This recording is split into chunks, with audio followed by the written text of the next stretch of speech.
Saudara-saudari yang terkasih dalam Tuhan kita Yesus Kristus.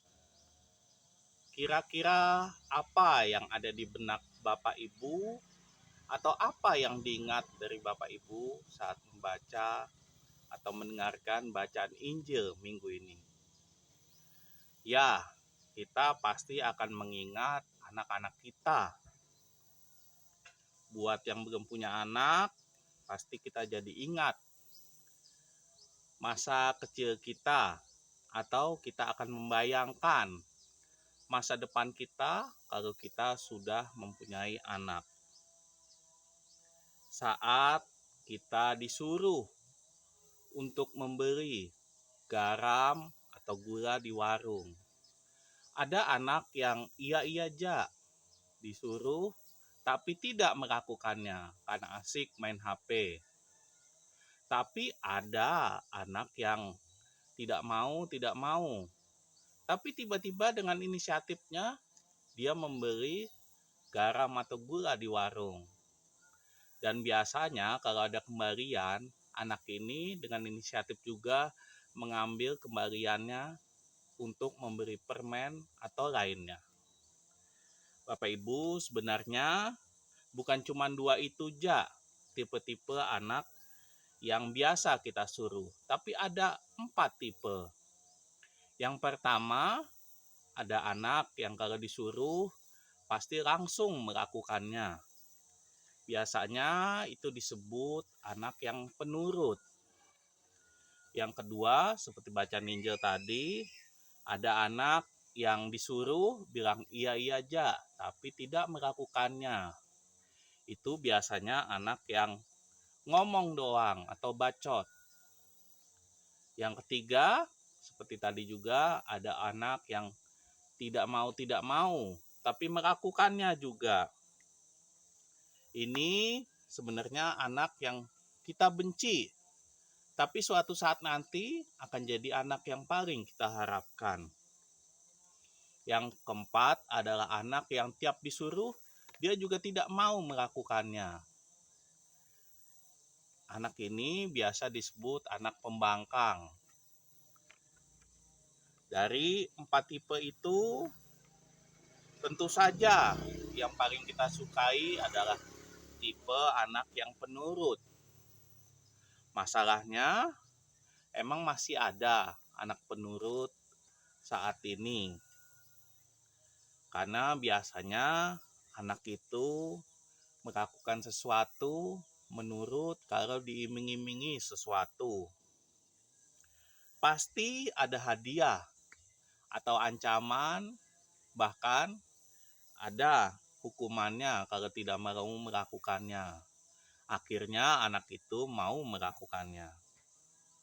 Tapi di antara dua tipe, di antara tipe kedua dan ketiga, mana yang paling lebih baik? Mana yang paling kita sukai? Tentu saja kita semua pasti lebih suka dengan orang yang tadinya bilang nggak mau, tapi akhirnya melakukan itu juga.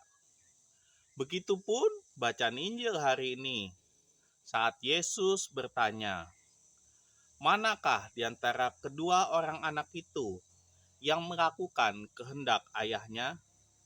Jawab mereka, yang terakhir.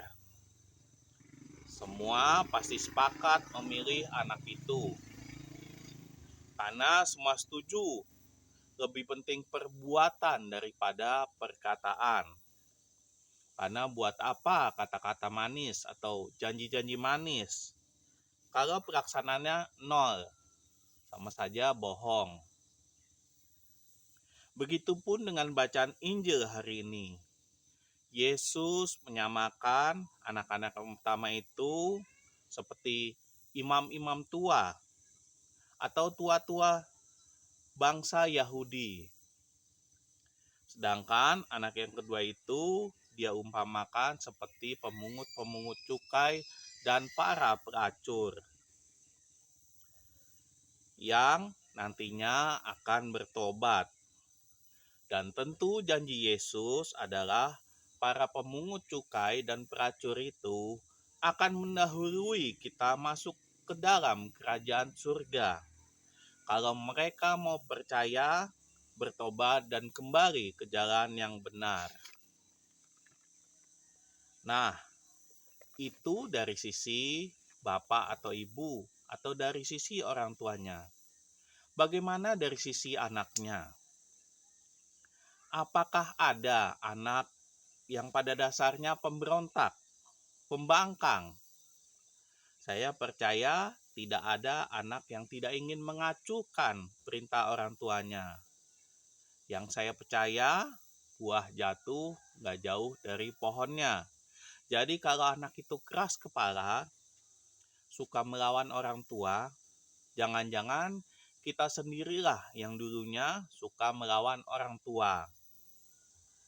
Anak pada dasarnya menyayangi orang tuanya, pasti ingin membanggakan orang tuanya, pasti ingin dipuji orang tuanya. Tapi setiap orang tua juga pasti memiliki anak emasnya sendiri. Bapak, Ibu, saudara-saudari yang terkasih, kalau membaca Injil ini, saya jadi sedih sendiri. Saya jadi ingat masa kecil saya. Bisa dibilang saya ini bukanlah anak yang penurut. Semasa kecil saya paling tidak suka diatur. Saya semaunya sendiri. Dibandingkan dengan kakak dan adik-adik saya, mungkin saya yang paling tidak disayang orang tua saya. Dan saya merasakan itu. Setelah tua dan keluarga, saya jadi sadar bahwa yang saya lakukan itu salah. Dan saya menyesal karena sudah banyak membantah perintah orang tua. Ketika saya ingin bertobat dan ingin meminta maaf ke bapak saya, tapi bapak saya sudah tidak ada. Dan saya sangat menyesal karena itu. Sekarang tinggal ibu saya. Ketika saya ingin bertobat dan ingin meminta maaf kepada ibu saya berjauhan dengan ibu saya. Saat saya ingin pulang kampung, selalu saja ada kebutuhan-kebutuhan mendadak yang membuat saya tidak bisa pulang kampung. Padahal saya juga sudah sangat rindu dengan ibu saya. Akhirnya, ya saya juga merasa menyesal karena sampai sekarang mungkin saya belum bisa minta maaf kepada ibu saya secara langsung. Bapak, Ibu, saudara-saudari yang terkasih, saya kadang berpikir, mungkin kehidupan kita yang susah ini mungkin ada pengaruhnya dengan perbuatan kita di masa lalu, apalagi dengan orang tua kita. Mungkin dulu kita menyusahkan orang tua kita, dan sekarang hidup kita pun juga jadi susah. Begitupun hubungan kita dengan Tuhan. Mungkin semasa muda kita banyak berbuat dosa, mengabaikan Tuhan dan tidak menuruti perintahnya. Hidup kita sekarang susah karena kita selalu berdosa kepada Tuhan. Tapi yaitu yang penting adalah pertobatan. Hari ini kita diajak bahwa yang penting bukan perkataan kita, tapi perbuatan kita. Apakah perbuatan kita sudah selaras dengan perintah Tuhan? Maka dari itu, Bapak Ibu, sama seperti para pemungut cukai dan pelacur yang penuh dosa, kita pun hari ini diajak kembali ke jalan yang benar. Tuhan selalu memberikan kesempatan kepada kita untuk bertobat. Dan marilah kita menggunakan kesempatan itu selagi kita masih hidup.